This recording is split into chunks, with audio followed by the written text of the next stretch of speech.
Senhor esteja convosco. Ele está no meio de nós. Proclamação do Evangelho de Jesus Cristo segundo João. Glória a vós, Senhor. Naquele tempo, os judeus discutiam entre si, dizendo: como é que ele pode dar a sua carne a comer? Então Jesus disse: em verdade vos digo, se não comerdes a carne do Filho do Homem e não beberdes o seu sangue, não tereis a vida em vós. Quem come a minha carne e bebe o meu sangue, tem a vida eterna, e eu o ressuscitarei no último dia, porque a minha carne é verdadeira comida e o meu sangue verdadeira bebida. Quem come a minha carne e bebe o meu sangue, permanece em mim e eu nele. Como o Pai que vive me enviou, e eu vivo por causa do Pai, assim o que me come viverá por causa de mim. Este é o pão que desceu do céu. Não é como aquele que os vossos pais comeram. Eles morreram. Aquele que come este pão viverá para sempre. Assim falou Jesus, ensinando na sinagoga em Cafarnaum. Palavra da salvação. Glória a vós, Senhor.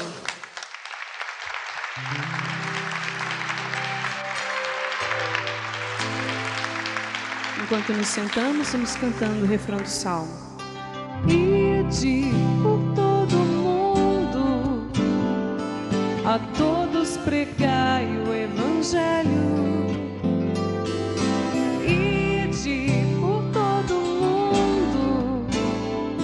A todos pregai o Evangelho.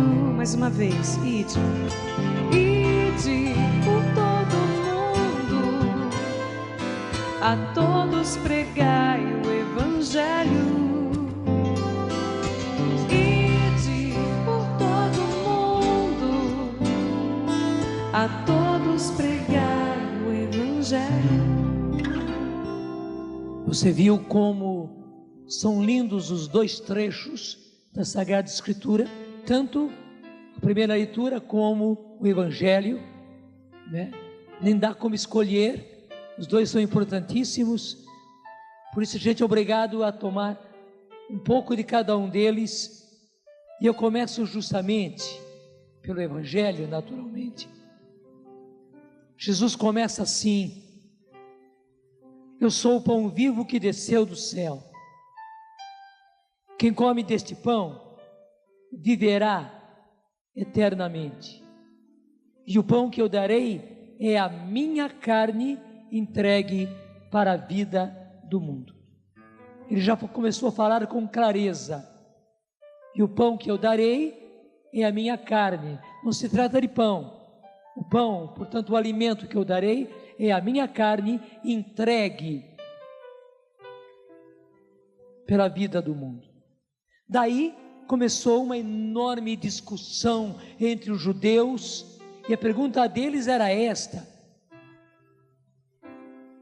como é que ele pode dar a sua carne a comer?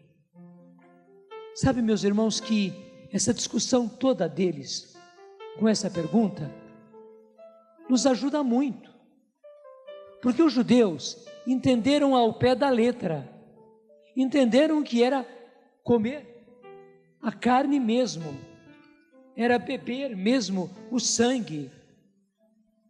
Interessante, o judeu é muito concreto em todas as coisas que ele fala e que ele faz.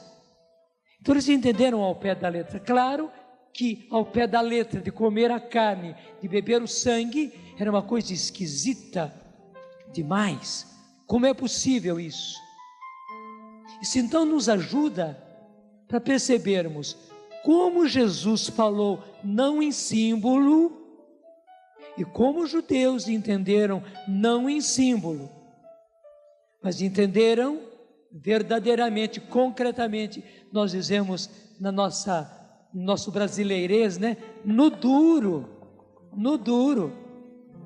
Era a carne de Jesus, era o sangue de Jesus. o que eles não eram capazes de entender ainda, nem os apóstolos, nem os discípulos, é que se tratava do corpo e do sangue glorioso de Jesus. Ele ainda precisava passar pela morte, ele precisava ainda ressuscitar, ter um corpo glorioso.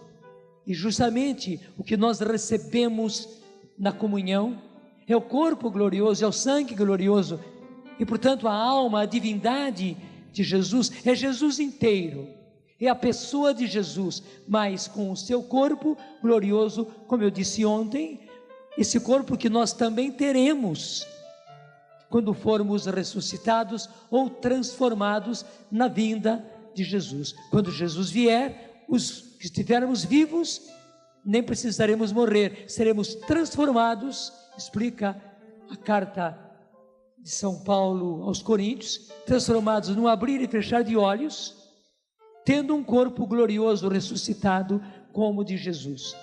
E aqueles que morreram, e aqueles entre nós que estivermos morrido já e sepultados, como o pai do Padre Zé Augusto, não precisa se preocupar. Como disse o Padre Zé Augusto também, ele e a família dele não se preocupou, claro, sentiu a morte, mas ele e a família dele sabe que se o Ademaro, na vinda do Senhor, estará ressuscitando, e tanto quanto o Padre Zé Augusto, o irmão dele, a mãe dele, os parentes dele, e nós todos queremos isso, esperamos por isso, estaremos ressuscitando ou sendo transformados.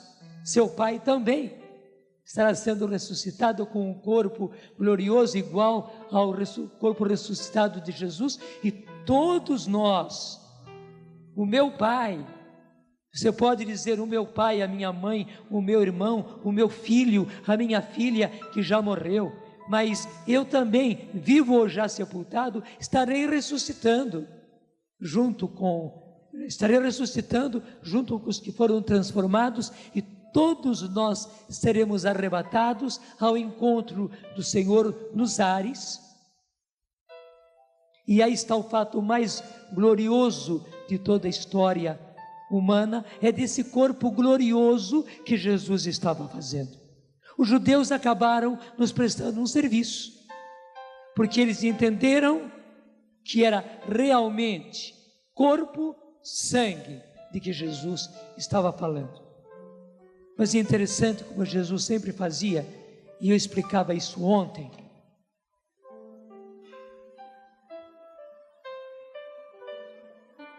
Quando alguém não acreditava, ele não voltava atrás, porque esse era o momento de Jesus pegar e explicar: não, gente, vem cá, vamos devagar, eu não estou falando de comer a carne, beber o sangue, não se trata da minha carne e do meu sangue, se trata de um símbolo.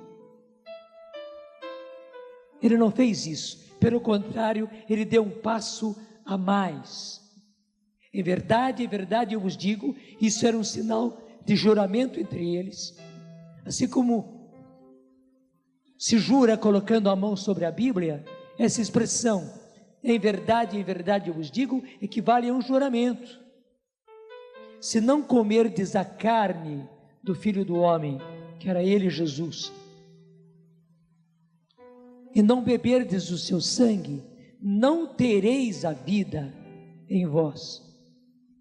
Quem come a minha carne e bebe o meu sangue, tem a vida eterna, e eu o ressuscitarei no último dia, como acabamos de falar. Essa é a nossa esperança. Pois, e aí vem, e por que que o Senhor nos ressuscitará no último dia? Pois, e esse pois é que faz a ligação, equivale a um porquê, porque minha carne é verdadeira comida, e meu sangue é verdadeira bebida. Eu conheço um padre que costuma dizer: verdadeiro quer dizer verdadeiro, e verdadeira quer dizer verdadeira. Verdadeiro corpo quer dizer verdadeiro corpo, e não um símbolo. Verdadeira carne quer dizer verdadeira carne, e não um símbolo. Está aí toda a verdade. Meus irmãos, é simples. Como explicar isto? É um mistério? Sim, é um mistério. Somente que, uma vez que se trata do corpo glorioso de Jesus, o corpo ressuscitado de Jesus, isso é possível. Isso é possível. Assim como Ele criou todas as coisas, porque Ele não pode, na celebração da Eucaristia, como foi na última ceia, Ele possuir aquele pão, Ele possuir aquele vinho. O que acontece é que Ele, Jesus, porque Ele continua vivo, Ele está no meio de nós, está ou não está? O Senhor esteja convosco. Ele está no meio de nós. Só que naquele momento Ele se faz representar pelo sacerdote.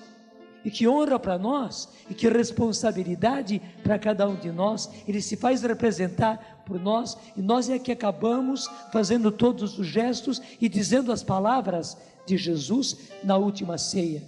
Mas na verdade, quem está fazendo isso é Jesus. Nós somos apenas os representantes. Ele pode possuir aquele pão, possuir aquele vinho, e fazer dele seu corpo e seu sangue, transformar. A igreja chama isso de transubstanciação, porque a substância muda, mas as propriedades do pão e do vinho continuam. Veja as propriedades. O que é próprio daquele pão, o que é próprio daquele vinho. Até do vinho fica mais fácil de explicar. A cor do vinho, porque há vinhos mais claros, mais escuros. Há vinhos mais ácidos, menos ácidos, mais doces, menos doces, etc, etc, etc. As propriedades continuam. O gosto do vinho continua. Mas na verdade, Jesus assumiu, Jesus possuiu aquela substância do pão, possuiu a substância do vinho, para que Ele estivesse ali com o seu corpo glorioso. Sobraram apenas as propriedades do pão e do vinho. E por que nós não vemos Jesus aí? Eu explicava ontem e reexplico hoje, porque ainda não temos um corpo ressuscitado, um corpo glorioso. Só um corpo glorioso é capaz de ver outro corpo glorioso ressuscitado. Quando nós ressuscitarmos e tivermos esse corpo glorioso, nós poderemos ver tudo. Por enquanto, ainda não conseguimos. Só que um dia isto acontecerá.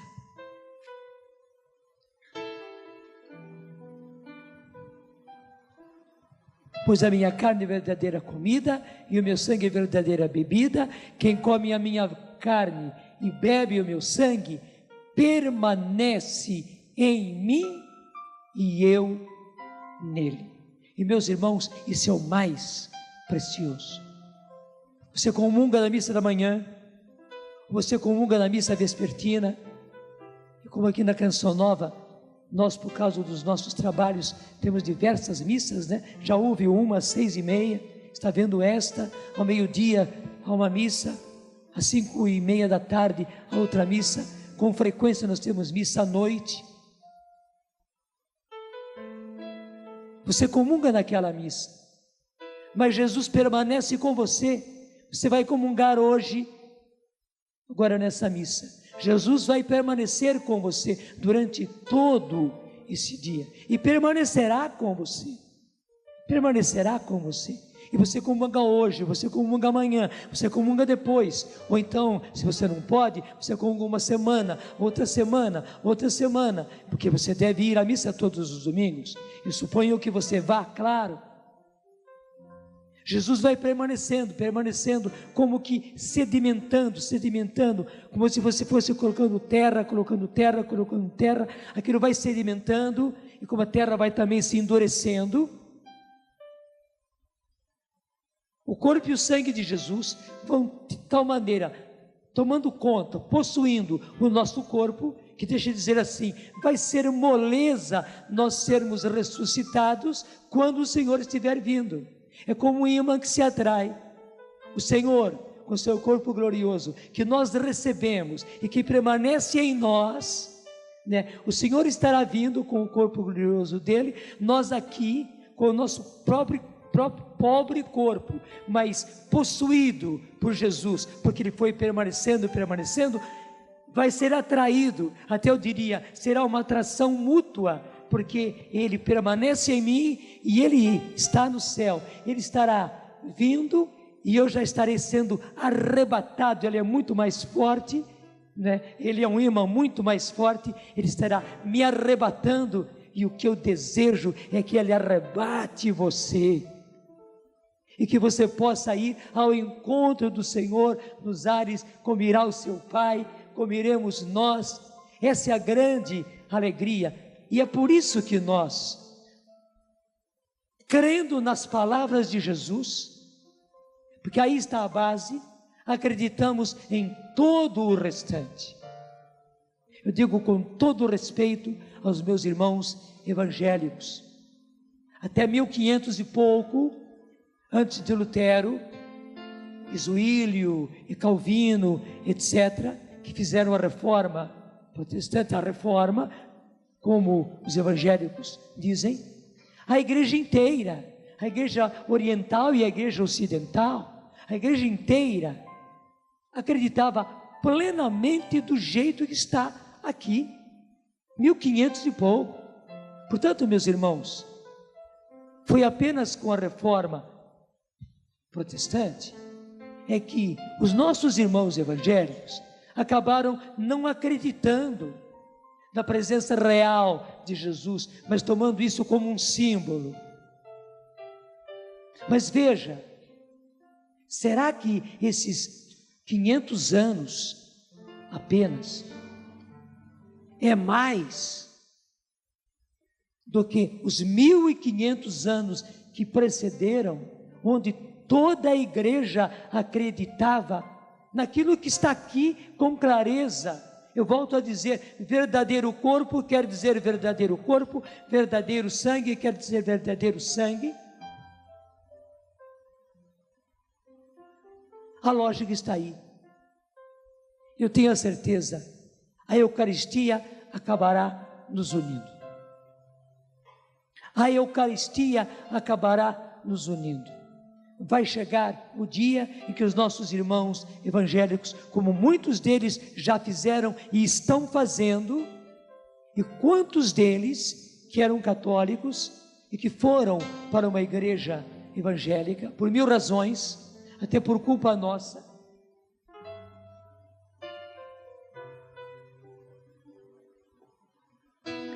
sentem uma saudade imensa da Eucaristia. Até você, meu irmão, você, minha irmã, que está me vendo pela televisão agora, me ouvindo pelo rádio, eu me condoo com você, me condoo no melhor sentido da palavra, da saudade que você sente da Eucaristia. Por que você não volta? Jesus não vai te desprezar, não. Nem nós. Se houver algum católico bobo que vai talvez te rejeitar, mas ele é uma exceção. Não, a sua igreja, aquela da qual Jesus disse: tu és Pedro, e sobre esta pedra, que és tu, Pedro, edificarei a minha igreja. Portanto, a igreja verdadeira de Jesus, que ele disse, a minha igreja é a igreja da qual Pedro é a pedra. Verdade ou não é? Gente, e eu não sou capaz de ver como os nossos irmãos evangélicos foram cair em certos erros, eles que amam tanto, estudam tanto a Bíblia, e foram, desculpe, na conversa de uns primeiros que, revoltados contra a igreja, se separaram e, claro, buscaram argumentos para dizer que não era isto, mas era uma outra coisa. Está ou não está claro? Está claríssimo, tanto quem come a minha carne e bebe meu sangue, e a minha carne é verdadeira comida e meu sangue é verdadeira bebida, como tu és Pedro, e sobre esta pedra edificarei a minha igreja. São coisas tão claras que eu não sei como é que eles foram, mas eu estou falando isso como irmão, assim como eu falo com meu irmão José Carlos, que é o irmão que eu tenho, assim como eu falo com as minhas irmãs, como a minha irmã Maria José, né? E às vezes a gente discute, e claro, a gente vê de um lado, o outro vê do outro, mas depois chegamos a um acordo, porque daí a gente percebe que se eu for do outro lado, eu vejo da maneira que o outro está vendo. É isso que eu quero agora, estar dialogando com os meus irmãos evangélicos. Não estou te desprezando de maneira nenhuma, pelo contrário, o que vocês evangélicos conservaram da Bíblia e nos ensinam a respeito do amor da Bíblia. Vocês têm Jesus palavra viva, e é isso que tem sustentado vocês e tem feito de vocês valorosos evangélicos. Eu sou obrigado a dizer, é assim que está na Escritura, que vocês tanto amam. E quero dizer aos meus irmãos que foram para uma igreja evangélica, mas agora estão com uma saudade imensa da Eucaristia.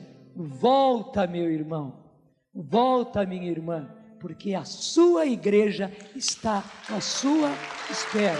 Volta, porque a sua igreja está à sua espera.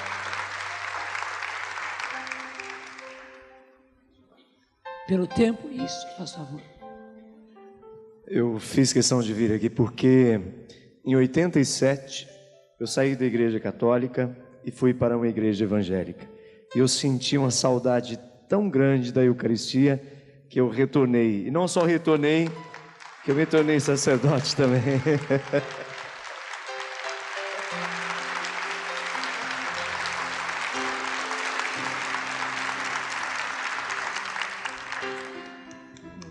Louvado seja Deus. E eu nem tinha me lembrado, claro, sei do seu testemunho, nem havia me lembrado. Poderia falar a respeito do senhor, Padre Cleidimar, como falei a respeito do Padre José Augusto, mas foi tão bom o senhor ter vindo aqui. Faz o seu apelo também para os seus irmãos evangélicos. Se está sentindo saudade, volta para a igreja, volta para essa igreja que é a igreja de Cristo, como o Padre também acabou de dizer. Tu és pedra e sobre esta pedra edificarei a minha igreja, e as portas do inferno não prevalecerão contra esta igreja, não é contra outra igreja. Então é uma promessa do Senhor que as portas do inferno não prevalecerão contra essa igreja. Se sente saudade, volta para a igreja. Quem sabe até tem gente que está querendo ser padre lá. Quem sabe tem gente que está com saudade dessa Eucaristia e está lá morrendo, está com aquele vazio, como eu sentia também naquele tempo, né? Hoje vai sair música. Hoje eu, graças a Deus, na minha volta, eu me sinto totalmente preenchido com a Eucaristia, graças a Deus, fisicamente e espiritualmente. Fisicamente e espiritualmente. Obrigado. Mais uma vez, não preciso dizer mais nada. Pena que não deu para comentar a primeira leitura, mas vocês vão tirar todas as conclusões da beleza da conversão de Saulo, né? Como nós queremos, não é conversão. Nós temos o mesmo Jesus, temos o mesmo batismo, temos muitas coisas em comum. O que nos une é muito mais do que aquilo que nos separa. Nem se trata de conversão. Volte depressa para a sua igreja, e louvado seja nosso Senhor Jesus Cristo.